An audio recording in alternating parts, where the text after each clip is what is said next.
Popcorn therapy. Popcorn therapy. Popcorn therapy. Popcorn therapy. Popcorn therapy.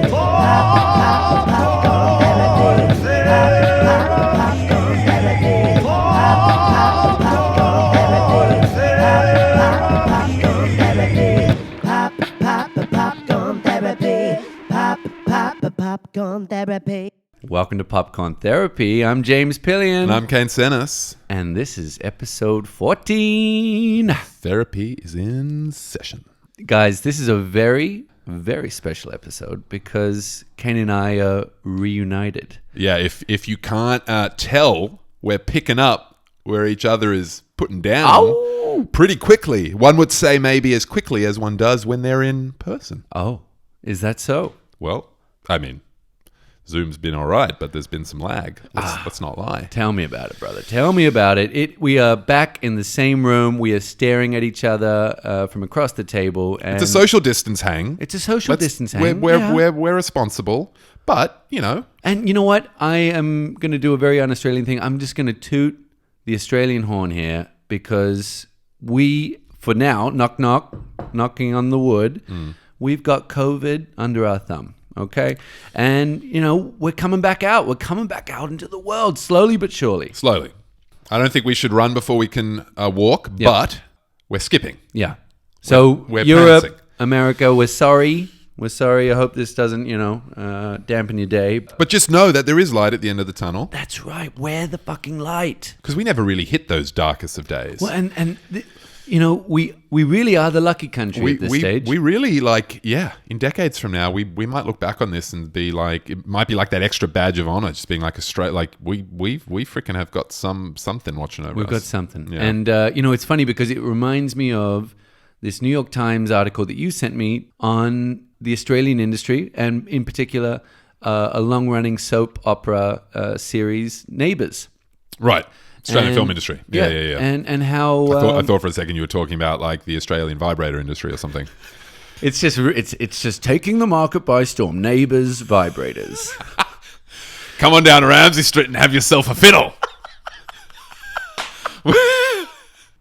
Hey, what about when Eddie Redmayne won his Oscar and on the stage he thanked the Neighbours actors? Do you remember that? No. You've got to play his speech after this. Oh, my God. He was there and he was like, thank you. And then he was like, I just want to thank, and fuck, as an Australian, well, like we should know these names. I used to watch Neighbours when I was a kid. I can't remember their names. Long-time cast members. And he said that he learnt to act from watching them. So he was getting the import in old England. I wonder what channel plays Neighbours in the UK. That's a good one. They're like, let's look at our little poorer cousins. Look at this stuff they watch. Isn't it adorable? But sorry, I digress. You were saying you were talking about Neighbours. Well, I'm just curious to know what you got from it, firstly. Well, I thought there was a couple of things. So this was an article about how Neighbours is the first show in the English-speaking world to resume production.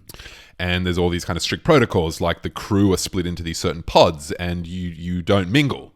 So like the idea of like the kind of director just flitting between and poking his head into makeup and how's she going? Oh yeah, kind of chatting to the actor in the makeup chair and then going on to the craft table and having a little snack and chatting to someone there and then going on to like talk to the DP who's next to the grips. Like it's separated now. I don't know if a director can kind of cross in between, but the pods are all kind of separate. There's no kissing, no intimacy scenes. So camera is cutting as the actors kind of, longingly kind of like move into each other, and suddenly there's like a cut.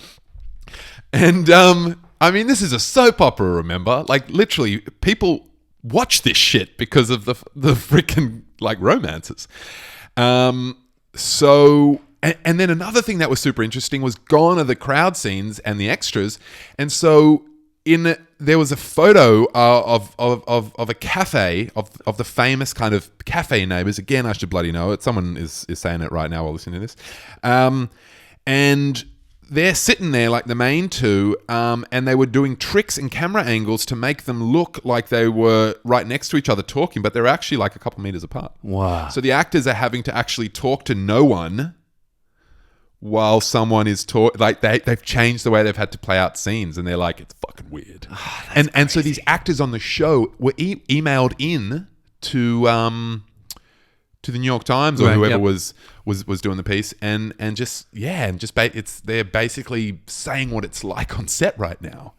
And as someone that's been on sets, I'm kind of going like, that's weird. Like that's weird. Like it's it shouldn't stop you from making the stuff, and thankfully it seems like there's going to be a way to get back into production, and other things are starting to pop up. For anyone that hasn't been on a film set, one of the things that, look, as much as it can be artificial, you are recreating life on a film set. That's really what you're doing. But the best kind of film set, at least like when the cameras are rolling, is an imitation of life. Like, so it's just crazy to think now you have this loving couple, but now they're not even looking at each other. They're just talking to a blank wall or just like, an empty space. Yeah, like a tennis ball with like a smiley face on it that's been stuck on a C-stand and it's right next to like this group with like sideburns and jorts. And he's just like, what's up? Well, what's funny, this goes back to a conversation we were just having before we were rolling is, this kind of feels like, being on the set of like the Phantom Menace or something with George Lucas. Yeah. He's just got, Ewan McGregor and then this enormous green screen behind him, and that's it. That's all he's acting with. Act, Ewan. Action. When you were talking to that tennis ball there. Little louder, Ewan. Little louder. Little louder to the tennis ball, please. I think we have it. Steven's on set. Everybody, cut Steven. Hello, Steven. Come sit down and watch us look at this blue curtain. What do you think it would be like to sit down with George Lucas? Like just one-on-one with a glass of whiskey. I think I'd just be like, when is this man's balls going to drop? Like I thought my brother had a high voice. Here we go. He's going to walk it back. No, well... winding it back, circa 1996. 10 years old, getting the VHS re-release of the Star Wars trilogy. Silver Darth Vader slipcover. No, I'm just going back recently to the Mandalorian, which I loved. It's a bit old news now, but I was a bit slow I was a few months behind watching it at the time, so I kind of missed that whole like.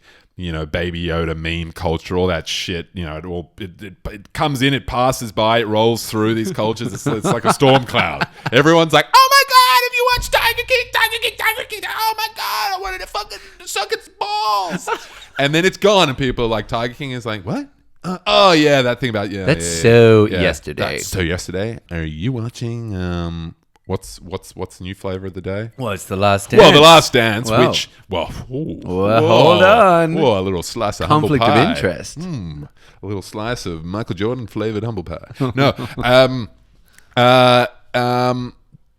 So, walking it back, The Mandalorian has really made me fall in love with Star Wars all over again.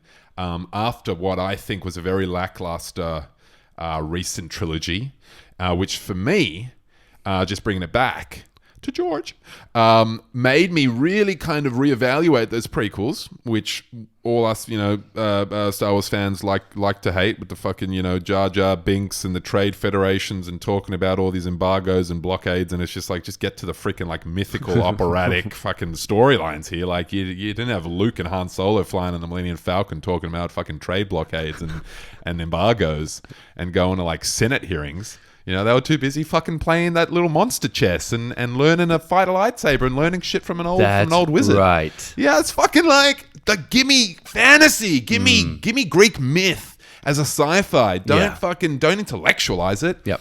There you go. But it has its misgivings, but the imagination in them, the world building and the storytelling at the end of the day, They're operatic stories, and I still wanted to know how Anakin Skywalker, this promised one, would become the most powerful kind of Jedi and wielder of the Force, and how he could be corrupted and become Darth Vader.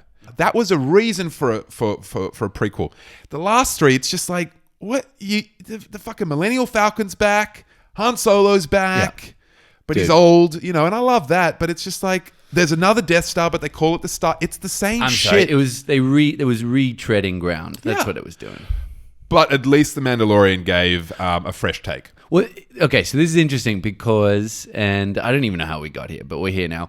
We're back down the rabbit hole, baby. It's where we like to be. Rick and Morty. It's another Rick and Morty original adventure. Jon Favreau, okay? We got to give a big shout out to Jon Favreau. But, yeah. you know what I just fucking love about Jon, man? This motherfucker, okay, was just like an indie superhero in the 90s. Like, I loved his movies. I love his movies. Swingers, dude. Swingers, man. His scene where he's talking to the answering machine. Oh, it is one of the hardest scenes to watch. He like calls his ex or his girlfriend like 6 or 7 times and just leaves one bad voicemail after another, trying to like, cover himself, and he just keeps going deeper and deeper into shit. It's brutal. It's brutal. I just want to say Favreau has been one of those guys, like, he helped conceive of the Marvel Universe with Iron Man. This guy, he's done like the Jungle Book.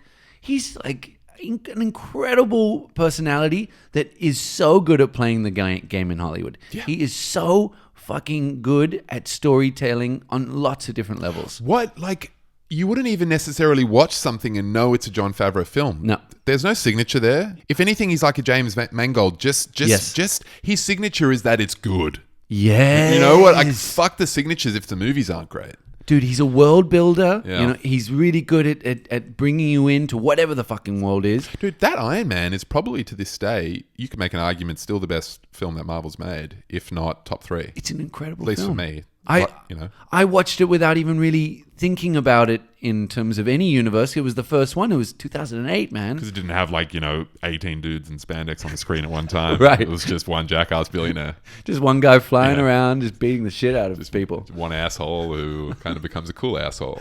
But, it's so exciting because we were just sort of riffing about The Mandalorian. And what's so exciting to hear is the success of it has allowed Disney to put the keys in his hands. Oh, yeah. Fuck yeah. And I just think, what a clever choice, because this motherfucker really just loves story, but he also intuitively understands the game. He was talking about, the Baby Yoda, this is another big pop cultural thing that just drove on through 2020. The Last Dance and Baby Yoda are allowed. Dude, it's Baby Yoda and Michael Jordan. They passed my meme test. But, he got that idea to hold it back, so just to drop it with the series from Donald Glover. Oh, here's the reveal. Yeah, so he begged Disney to not get all the branding in place, to not make any toys. Oh, to not make it seem like... To not sort of go guys, get ready. So he was like, please, this is going to blow people's minds. Yeah. And it has. Yeah, fuck Jon Favreau, I love you. Yeah. He gave me so much joy. I was it's kind of like what we talked about last time with The Last Dance. Like this feeling it's having on us. This is why you have to watch it, man. It's having that feeling on me. Oh, wow. Where you just sit back and you're giddy because you just feel like you're being returned to this safer place when you're younger. Like, it's almost kind of brings a tear, it kind of wets the eye a little bit, and it gives you goosebumps. That's what The Mandalorian did to me. Wow. So you can't beat that. There are stories that might be more brilliantly written or more entertaining or more this or more that. But I just was completely transported back to my youth. I don't know where I just went with this, but I just want to follow this up. Give it to me. Baby Kane. Okay, when did Baby Kane first discover Star Wars? Well, I think it was with the special editions where George Lucas had enough technology where he went back and touched them up. The old ones. The original 3. Oh my God. But mostly kind of made them worse. He added this CGI scene of Jabba the Hutt where he's in full CGI like a snake, like a fucking... And you're like, but Jabba the Hutt is like this big clay prosthetic thing. He's not this CGI abomination. So he kind of, with all that extra power... The thing with George Lucas is the guy's got unlimited imagination. Out of maybe any filmmaker ever. Maybe the most expansive imagination in film history. I mean, there is a reason Disney paid $4 billion for this fucking franchise. But they just saw it. He's just got this imagination, but I think you still, like with any good filmmaker, you have to have some kind of restrictions on that imagination. So he basically gets to go back in but that's when I got on the Star Wars train, because, and obviously this is what happens when you're a kid, and this is why they're smart, because it makes a lifelong fan out of someone like me. With the special edition, they just had a flood of toys. It feels like my childhood is in good hands, right? But I was a little worried where it was going up until the Favreau thing.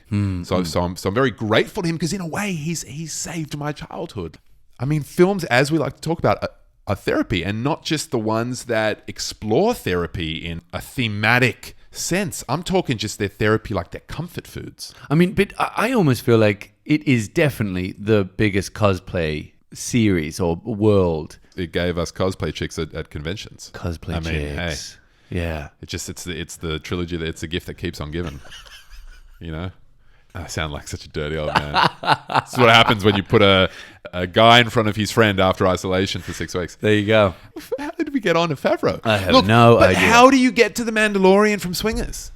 Just can conceive of that. Can we just have a moment to reflect on that? Like, how is that possible? The man is now been handed the keys to the most coveted, profitable IP in history. Oh shit, are we getting hot levels there? What? I'm fucking blowing it up. You're blowing. I'm not clipping though, am I? Am I hitting the tops and bottoms? I think I did turn you down. I think you're okay now. Coming in hot, Jerry. I'm ready, Jerry. Oh, fuck. Speaking of. Okay, should we go there already? Well, we have to. He's a lion of our lives. Yeah, man. The great Jerry Stiller. He passed away this week. Like a fucking great man. I mean, dude, Frank Costanza. Yeah. George Costanza's father in Seinfeld. Just like so indelible, man. Like I just remember so many moments of him and George just screaming at each other. It's beautiful. What about when him and Kramer do The Man's Ear? Why do the women get the support? What about the men? I got boobs. What's the matter with it? We need, this is how he would just go off at Estelle Stella. Yeah, dude. Estelle. She'd be like, George, you're late for dinner. And he'd be like, stop making excuses for the boy. He would just, out of nowhere, just fly off the handle. Like, absolutely just... Oh, my God. Fucking fly off the handle at his poor wife. And then it would fire her up. And she'd just go, well, what are you talking to me like that for? You can't talk to me like that. And he's going, I'll talk to you if I want. Doesn't age so well in 2020, does he? I mean, Jerry was of a time... And his fucking misogyny doesn't age well, I'll tell you that. But I love him. It suits their relationship. They're perfect together. But, man, the one that really gets me is Maury Ballstein, man. Sheila, honey, it's me. Listen, I need you to bring that zip disk in the den down to the fashion show. I don't care what the traffic is like. Take the goddamn service road and get off before the bridge. So put it in one of those Tupperware containers, and I'll heat it up in the microwave when I get home. For Christ's sake, it's a casserole, Sheila! It'll stay! Who would you rather be? Like, if you're obviously Ben became the biggest star, made all the more money, more recognizable household name. Yep. But if I'm Ben, I'm sitting there being like, I never had that fucking cult cred like my dad. Also, I wouldn't be here without, Dad. I almost think like he took more of a little more of a straight man's curve because of his dad. I feel like his dad was so balls to the wall, just throwing himself in. It's kind of interesting because I think Ben Stiller, he's done a lot of good things. Yep. He's done a lot of great films. I love him and De Niro, Meet the Parents. But he has that cult presence because of Zoolander. Yes. Which, ironically, well, not ironically, but perfectly enough, his father plays his agent, like you're saying, or his manager. And it's just this perfect, you can't write that shit. No. Like in a way, it's made me want to run out and watch Zoolander again, and I will. And it's just that having a film like that that's so special because those two are in it. Yep. And that Ben is essentially saying to his father, hey, I was never in a Seinfeld. Like, that's iconic. Like, you're That's iconic, yeah. yeah, you're never going to go off air. I might drop out of favor as an A-list movie star, but there's always going to be reruns of Seinfeld. Oh, yeah. And there's something about that. It's like you're cemented in the fabric of pop culture at that point. Like, you're forevermore. And that's how a dude like that lives forever. Agreed. You know? Yeah. But Ben gets one in there with Zoolander I also just want to shout out, now that we're on the topic of the Stillers, Ben Stiller, the director. well, that's true. He obviously had a more expansive career in many ways, but Even just thinking about like the Cable Guy, like that is a fucking balls Did he to the direct- wall did he direct movie. that? He directed that. and he's not even in it. No. Oh no, he is. Is he in it? He's like the audience character. He's just like, the normal guy. Isn't that Matthew Broderick? Oh God. No, but I think Ben Stiller directs it. Wait, but He directed Reality I Bites. thought Ben was in it as well. The Cable Guy. With Yeah. Jim Carrey. Yeah, but I thought okay, I got fucked up there. That is Matthew Broderick. It is? Okay, Yeah. thank God. But isn't he in it? Maybe he is. I haven't seen it in a long time. Fuck. Should we look this up? I feel like he's probably like another role. You know what I am thinking of with him in like a little cameo, which is fan-fucking-tastic, man. Yeah. Happy Gilmore. Oh, dude, the nursing home, Nursing guy. home. You will go to sleep, or I will put you to sleep.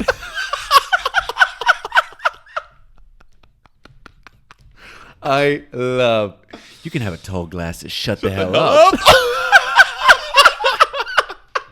I mean, I love Stiller just for that reason. Ben Stiller is in it. He is in the Cable I thought Guy. he was. I plays thought he was. Sam Sweet. Don't remember who that is. Anyway, Okay. I got to rewatch I that. just remember him and I was like, that's interesting. Like, because like that was a seminal movie for anyone that doesn't really know that much about 90s Hollywood.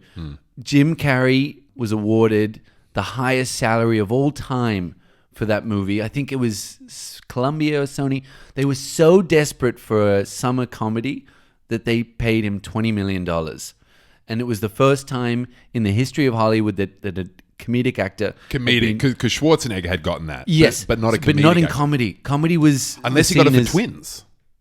I think he got it for Twins. Well, actually, Well, we'll have to look at that up. regardless. I think with Twins, what I remember, if I'm remembering this correctly, is they took money on the back end and they made a lot more money. Like, I think Danny DeVito made like $50 million from that movie.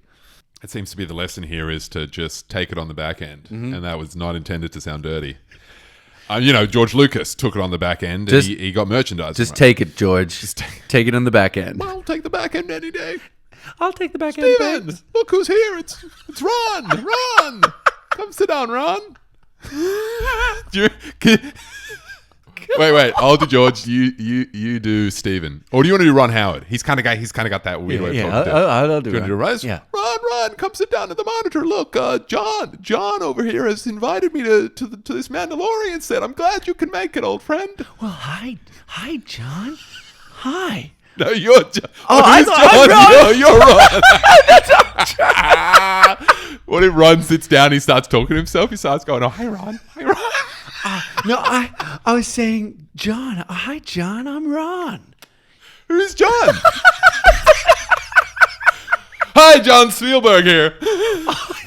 Brother of Steven. I thought you were talking about Jon Favreau. Oh, no, you're right, I was. No, John's on set. John's busy directing. John's on set But busy. he's got the PAs to bring them in and he sat them at the monitor. And he sat them at the monitor. Okay. He's got some beers in a cooler. Yeah. Oh, that's a bit risque. I like that. And it's the episode that Bryce Dallas Howard, Ron's daughter's directing. So she's got him Okay, over. Now you painted. She's got him the picture. over. But John's let George, because I saw that behind the scenes. George was on set of The Mandalorian. Oh, was he? He was on set. It's worth watching just for that. That's pretty Yeah. cool. Yeah, they don't let him talk, but Don't no, say a word. it's just in passing. But I thought that was very cool. But okay, it's the day Bryce is directing. Okay. Okay. Ron, Ron, I've heard your daughter's doing a fantastic bang-up job. She really understands the importance of the Mandalorian armor, which I devised of with Boba Fett in Return of the Jedi. Oh, I am I'm so proud of her. I'm just so proud of her. And you know what? She really is a daddy's girl. Right, Stephen? And Stephen just turns around and he's like, hey, guys. And he flops out like his dick, but it's just like a wad of money comes out of his pants. No, Steven's writhing. Like, he's writhing inside. Stephen's working. Because... He's what? No, he's... He turns to Stephen and he's like, what, guys? What? He's like writing. No, he's not writing. He's writhing. He's angry writhing. because his daughter, she's now a sex worker.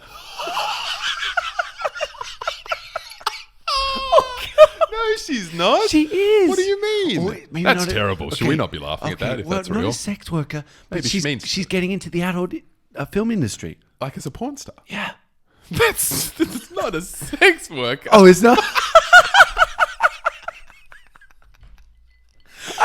I just thought. I mean, if you're extras for the scene, just call in some girls. I thought you're working in sex. You're a sex worker. I got that wrong. You're an adult film star. You're an adult You're still a film star. film star. Yeah, there's like the Oscars for the adult film industry. All right, that's terrible. That's No, really bad. it's look. I mean, hey, it's good you don't know. It means you haven't, Yeah. gone down those roads. Is that really true that his daughter is a porn star? Yeah. How do you reconcile that? Stephen, like, are you just going, sweetheart? I want to support you in everything that you do. Okay, you have to understand that I'm kind of a big deal, and if that gets out, I'm gonna have to deal with a lot of shit, and mostly from that motherfucker Ron. He's just waiting to get anything on me, and I just won't give it to him. You understand? He's always forwarding Bryce's new movies and TV shows in the trades. He's always just sending them to me. Look at her riding these heels. She's got a dinosaur chasing her, Stephen. Steven, it's a real dinosaur. We paid for a real dinosaur. It was fucking nuts. This fucking studios have got more dollars than cents, Stephen. You thought fucking Jurassic Park was hard. Oh my God. Man, kudos to Ron fucking Howard, man. Not only does he manage to stay afloat from becoming a TV actor and TV actor. He directed fucking Solo. I know.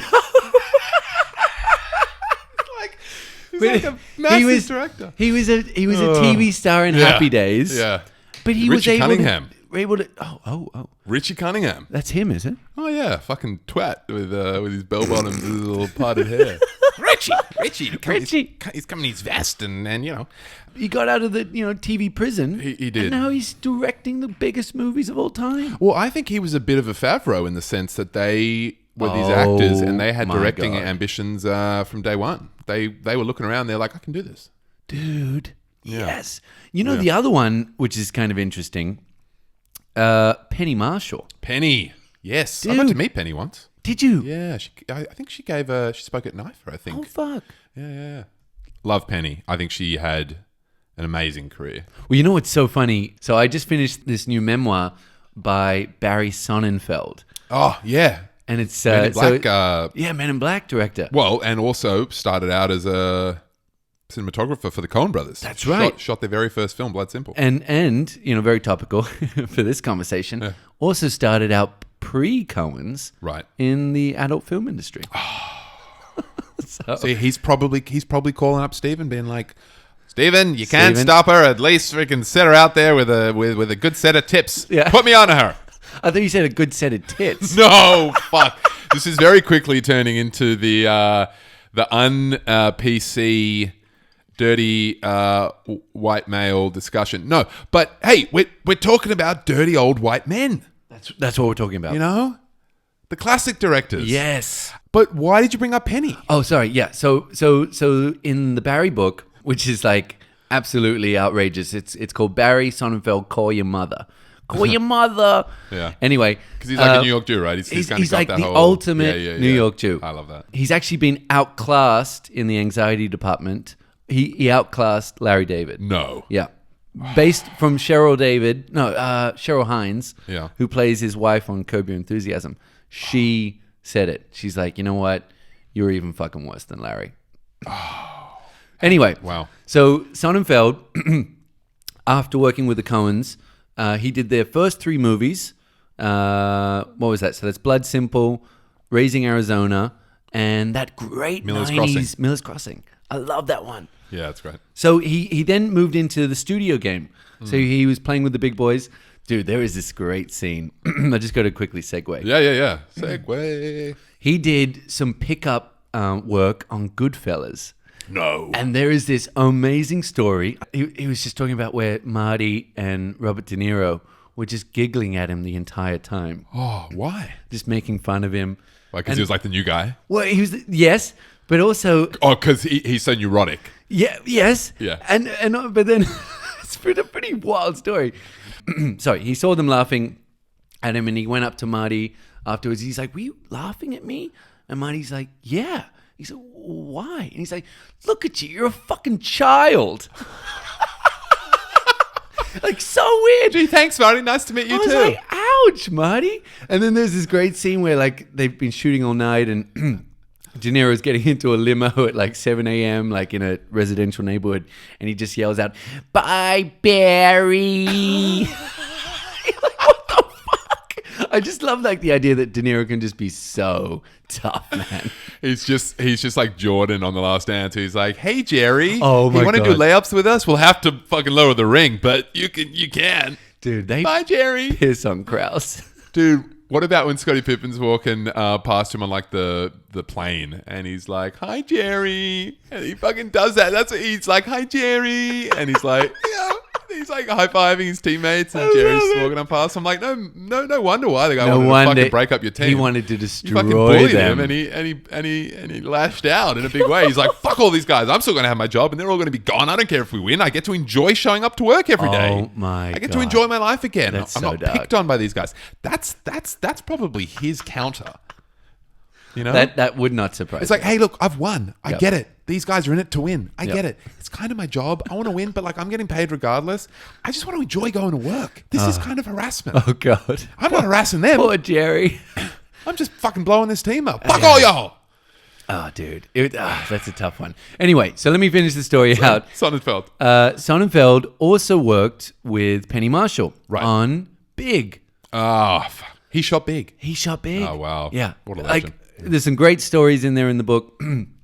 But the whole thing, which really kind of fascinated me, which is kind of why I brought her up, is she just took an instant dislike to him. And, you know, like, she was also a real New Yorker. She's just like, I don't like you, Barry. I think your work stinks. And, you know, this is like the first week. And essentially, I think they come back from the first week of shooting and they're, you know, sort of making small talk on a Monday. She's like, I tried to fire you over the weekend, Barry. And he's like, well, okay, well, what happened? She's like, well, I called your friend Danny, you know, Danny DeVito, and he told me not to do that. He said you're a great cinematographer, but I don't think so.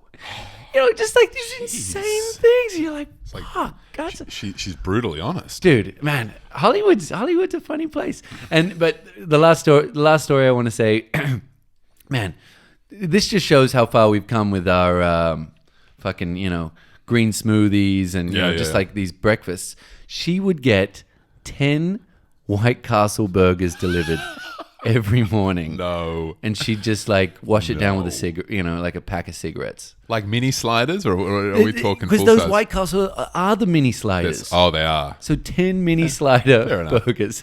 Jesus. But daily. Well, but she wasn't even like a really large woman, was she? She became a little larger. Caught up with her. It caught up with her. Well, I mean, you fucking eat 10 White Castle burgers a day. I'm I just mean, saying. good doesn't, God. to do that to Arnie Schwarzenegger. I mean, Oh, dude. Arnie.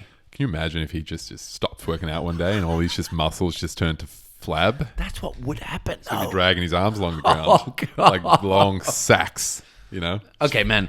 Speaking of Arnie quickly in the age of COVID-19, his Instagram is fan-fucking-tastic. It's just okay? like I want to punch Trump in the face. He's got like 2 donkeys that live in the house. He's got Like all kinds of animals? tiny little dogs. Yeah, he's a animal lover. Wow. He loves, guns. He loves cleaning his boots. Yeah. There's like these amazing, and he's just chomping on this beautiful looking cigar, and he's just cleaning his boots. He just does what he does. He's the Austrian oak. Dude, he's the Austrian oak. That's really what he is.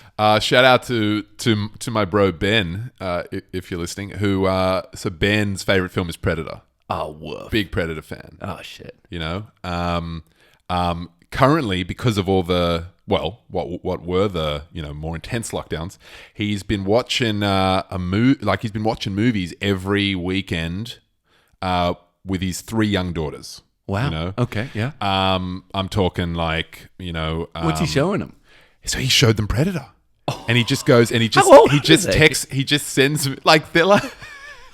Like there's 3, 4, and 5. like junior school and like first year or 2 of high school. But yeah, so he did wait. He waited as long as he could. Like he waited some years, and he just texts me a picture and he just says it's time.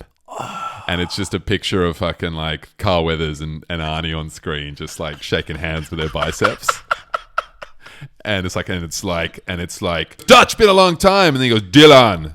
The CIA, what's with the fucking Thai business, Dylan? The CIA got you pushing pencils again? And then he just goes, my man. And they just fucking, and it cuts to a close-up of like their hands just fucking slamming and their muscles just flex. It's this 2-shot of these arms. Dude. And then they're just like, he's got his cigar and is staring at each other. And you're just like, wow, man, the 80s. Man, dude. come the on. 80s was Let's just have a full quick of fucking- talk about this, okay? Come on. I mean, I don't think there's going to be much of a discussion here. The 1980s was the biggest erection in the movie business. Well, so that's the thing. So then my brother goes, showed him Top Gun last night. And I'm like, man, you're on a fucking roll. And he's like, He's rolling. Dude, he showed him like Ferris Bueller's. I think he's doing The Breakfast Club next. He's just doing 80s. I all like the that. classics, not just the action stuff. So he watched Top Gun and he goes, man, how good's Top Gun? And then I say, have you ever seen this scene with Quentin Tarantino? I forget what the movie's called. I was trying to find this one. I know what you mean. And it was all you got to do is search Quentin Tarantino Top Gun. And it was a scene that he cut out that he had written that was going to be in one of his earlier films with Roger Avery. Oh. So he's just got these kind of like scenes floating around. And so he gets to be in his buddy's film and he's just like this guy at the party. And he gives this kind of monologue about how Top Gun is the ultimate. It's like a homoerotic love story, essentially, or like a celebration of homoerotic culture. And he's just like, it's worth listening to because he's just like, man, that fucking beach volleyball scene, like they're slow mo, they're dollying over like their oiled up bodies, they're slapping each other on the ass. You can be my wingman anytime, and they're grabbing each other. That scene in the bathroom, but we love it. I think he's shaving. Got the towels on them, and they're But then I was reading about it, and Tony Scott saying, "Look, it wasn't intentional. I just realized, like, how the fuck do you shoot a beach volleyball scene? It's the dullest scene." So he was like, "So I just sexed it up. I just made it. I made it something. Women, something." I'm sure he got a lot of flowers, a lot of presents, a lot of cards from women over the years, just saying thank you for my childhood. It's what I used to watch whenever I had sex with my boyfriend. It was always on in the background. We both liked it. We both got really horny. We never really spoke about why he got really horny. He says it was because of Kelly McGillis, but he always got a boner during that beach volleyball scene, and we never talked about it.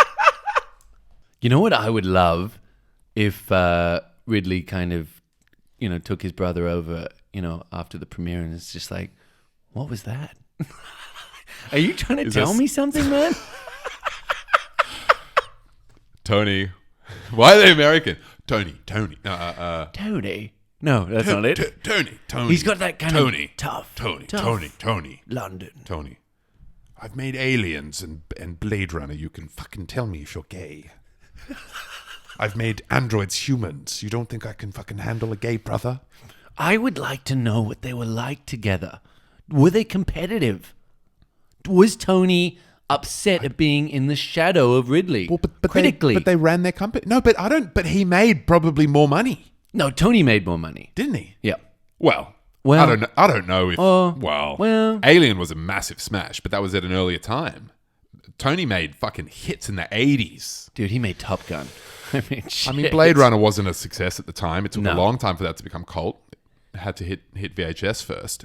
Dude, they're gonna be spoken greatest about and brothers of all- celebrated for so long. Okay, well, this is a bit different. How do you compare brothers? Who are the greatest director brothers of all time? Oh, this is good. Can you think of anyone other than the Coen brothers and the Tonys? And obviously, Coens work together, the Tonys don't. The Hughes brothers? Oh, they did Sleepy Hollow with Johnny Depp. No, that was Tim Burton. They did From Hell, They did From Hell. the other horse and What hit was movie. what was their hit? They were like 17, 18-year-old directors. No. Yeah, dude, it's What? insane. And that's how they made their first film. That's how they made their first movie. They God. made it was like in the wake of Boys in the Hood. All right, I'm looking it up. Yeah, Albert and Alan Hughes. Yeah. Menace to Society.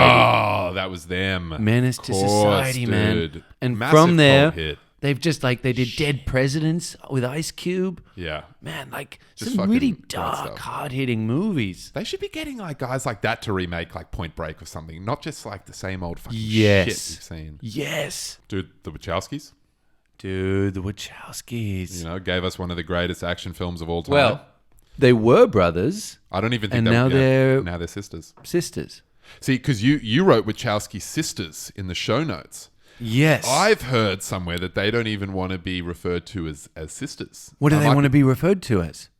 Wachowski Starship. No, that's what they want to be You're called. kidding, They want Starship. to be called the Wachowski Starship. When you refer to them, you say, I saw a film by the Wachowski Starship. You're kidding. Oh, you got to look this shit up. Okay, I gotta look this It's up. fucking fascinating. And where does the I'm- Starship I'm come not from? sure if technically cis is incorrect because they are women now. That's what they've always. That's what they identify as. And Dude, this sounds as crazy as Elon Musk's new baby's name. You know, like it's fucking crazy. what, COVID-19? Boom! That you've won this episode, man. That's very good. But dude, side note. I mean, I know we kind of wanted to keep the focus on movies more so. You know, there's so many shows that just talk about the endless stream of fucking content. You know, fucking drown in it, like, my face. Oh man, I feel like I'm drowning at the best of times. But yeah, talk to me, brother. But Talk to me. I finished. I just wanted to give a quick shout out to Silicon Valley, which has been a very special show of the last 7-8 years in my mind, and it just taught me a lot. Like, you know, obviously it's a 30-minute comedy. I mean, it takes a lot of liberties. It's beautiful that you can say that it taught you a lot. It exaggerates a lot of things, and it was very interesting because I finally watched the finale, and the finale, without spoiling anything, I was just reading about why Mike Judge and Alec Berg decided to wind the show up after 7 years, and they were just like, you know, because tech is no longer this fun thing to riff on. It's gotten to a point where like there's some really scary shit going on. So the last episode takes a bit of a dark turn, and it sets it up for like the kind of world that we're in for with tech, and it's worth it. It's almost like a backdoor kind of Black Mirror episode. Oh my god. Well, you know what? I just want to have a quick shout out to Mike Judge because I just think he's someone that's completely underrated in outside of the film business. Dude, Office Space. Office Space. Office Space. That's what I wanted Yes. to talk about. Let's turn the talk about the show Yep. into one of the cult films. Dude, I just think I remember a friend in LA, a guy from New York. He's like, "Let me show you this film," and he showed it to me, and I was like, "It's a masterpiece." It's like quite a broad comedy in many ways. Broad in terms of like, it's just like. It almost feels like it's light. It's light, and it almost feels like a TV show the way it's shot and yeah, like the lighting. that doesn't come out as a film anymore. No, In 2020. no, it doesn't. So with that kind of idea, like, so it kind of looks, feels like a TV show, but there's like great darkness, you know, like in the opening, you know, there's a counseling session, and then this fat guy just dies. He just like keels over and dies, and that's like the sort of inciting incident for this guy, where he's like, wait. I work in an office. I've worked in an office all my life.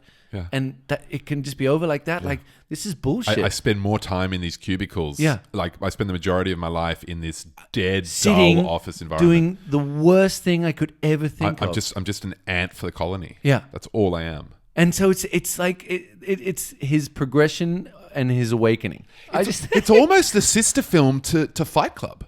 I think it's quite similar to Fight Club. Think about Ed Norton's character. It's just handled by a different director. It's a different tone, but it's the same message. We've grown kind of like apathetic to our own lives. Yes, we have. And I think Judge brings that, he brought it to Idiocracy, which kind of predicted, the Trump presidency in many ways. And then now, like Silicon Valley, I think it's so fucking clever and it's so great that there's storytellers like that really give a shit. Yeah. About telling good stories. Well, and and in a way, it's popcorn therapy, because you look at a film like Office Space. People have this misconception of therapy in general, in real life, where they don't want to go because they think therapy is this kind of like watching a really tear-jerking drama. Sometimes you just don't want to go there. Therapy can be fun, and it can be real. And Office Space as a comedy, you're talking about this guy he's hit rock bottom in his life. Yep. And he just doesn't. Everything is a shade of grey. He's not happy. He's not sad. He's just numb. And that's where a lot of people are in their lives. Yeah. And I think it's like it's 2020 in a nutshell. Yeah. And it just goes to show you, it's just what we've done. It's just the human experience of the industrial civilization we've built around us. We're not supposed to live like this. No. Like we're supposed to get sunshine, and we're supposed to be amongst like trees. Like that. That's our evolution. Like that's in our DNA. They've proven that DNA and membranes have memory. So anyway, Mike Judge is just great in that he illuminates this. Just a simple truth that I think none of us talk about, but like I actually really feel it on a fundamental level every day. It's just that idea of like we've talked about it before, we talk about it all the time, but just like being on that fucking treadmill, and it doesn't matter like what your life is. It's like just reset a little bit, and hopefully this whole thing has helped us with that. But dude, that's actually a really beautiful thing. I hadn't thought about it like that, but that's exactly what he's doing. That's what he gives us. He's just got this love for like the everyman, just the worker bee that we don't look at, that we don't pay attention to. We take for granted.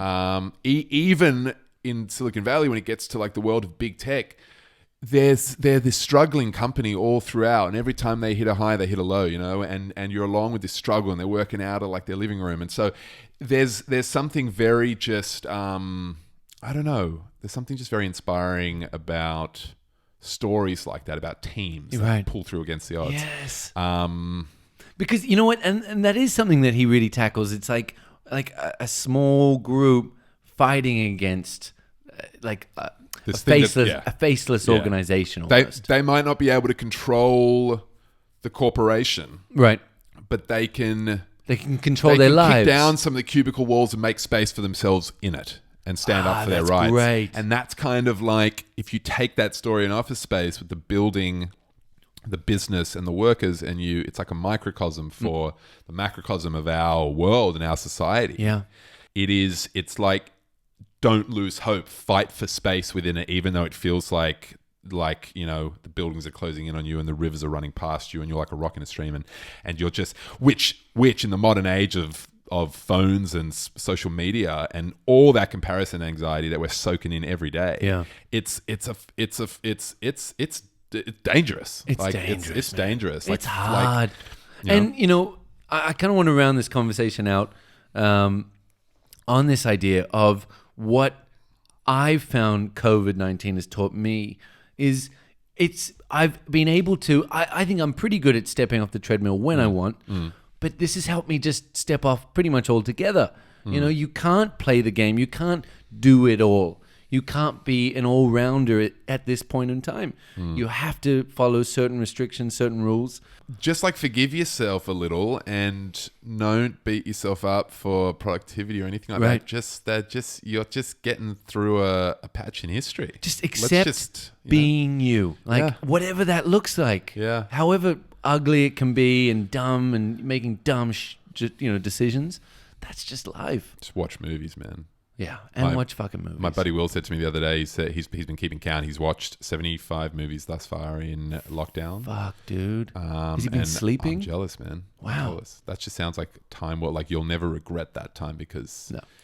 it's just been a catch up on all that kind of just all those memories. Dude, man. I don't think I've ever regretted like a good movie binge. You know? I don't regret any movie I see. It doesn't matter, even if it's bad. I don't regret it because you learn from everything, even if it's a terrible film. Yeah. It takes a lot for me to walk out of a film. Me too. I hope I get to walk out of film soon because it means that we'll be back in cinemas. Exactly. That's what I've been holding out for. Yeah, I like that. It'll be soon. It'll Well- be soon. And seeing as we're kind of current this week, We need to make sure that we document this, like when that happens, you know. like we go to a film again and we yeah. come back and Yep. we talk right about it. Like we come right back here, Right back. after seeing the film, and we're just like, how did it feel to be in there again? I think we should do that. Can we make sure we do that? Yeah. Because it's as lame as this sounds, it'll be. It'll almost be like, well, it's like capturing that moment of gratitude, right? It's like cafe gratitude. It's like the waiter comes up and it's like, what are you grateful for today? And you're like, good morning to you too. Can I just get some coffee? And like, how rude. Good God. What are you grateful for? But it's true though, it's like, I didn't realize I was, grateful for these things until they're gone. And so it'll just be like capturing that. And hopefully we can hold on to that. Yeah. Although I'm sure, kind of knowing human nature, we'll kind of go get over that after a while. Yep. That's and so I think it's like with that knowledge, just accepting it and being grateful when you can, Yeah, totally. because it is hard, man. I feel you. Anyway, this has Anyhow. been a beautiful little It's been chat, a lot of fun, man. dude. This is like the most I've laughed on one of these yet. Man, I think, dude, that came in says a hot. lot about what this in-person time has given connection. us.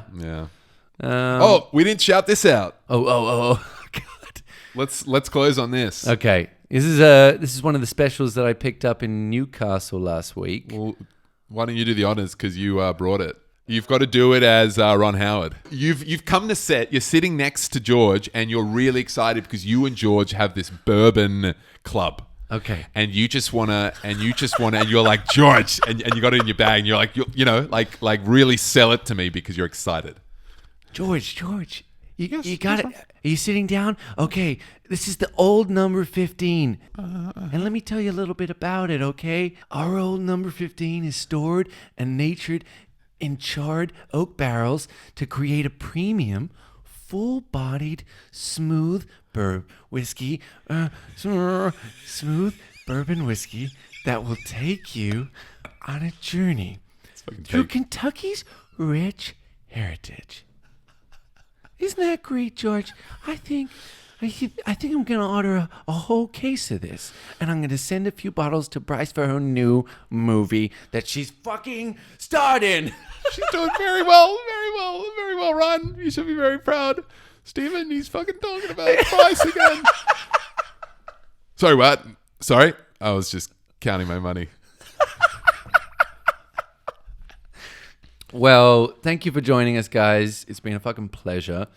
Catch us next week for a very, very exciting episode with Australian filmmaker Claudia Pickering. It was a great chat. We are that ahead of time that we have come back from the future. We've come back from the future. And we're actually coming to you within the week that we recorded. Yeah. And that is a PB. Yeah. I think we're going to give ourselves A+ for this one. We're JCVD time cop, baby. Because he's got like those twins in that film because he comes back. Oh. And it's like if you found his brother from another mother and they just were like, we don't have to kill each other. Let's just start a podcast. And it was just two JCVDs sitting there. Just a couple of Jean-Claude. I'm going to kick that bison's ass so hard that the next bison wannabe is going to feel it. Now, who wants to go home and who wants to come with me? Oh, my God. Jean-Claude Van Damme. Well, thanks for listening. We're out. Catch you on the flip side.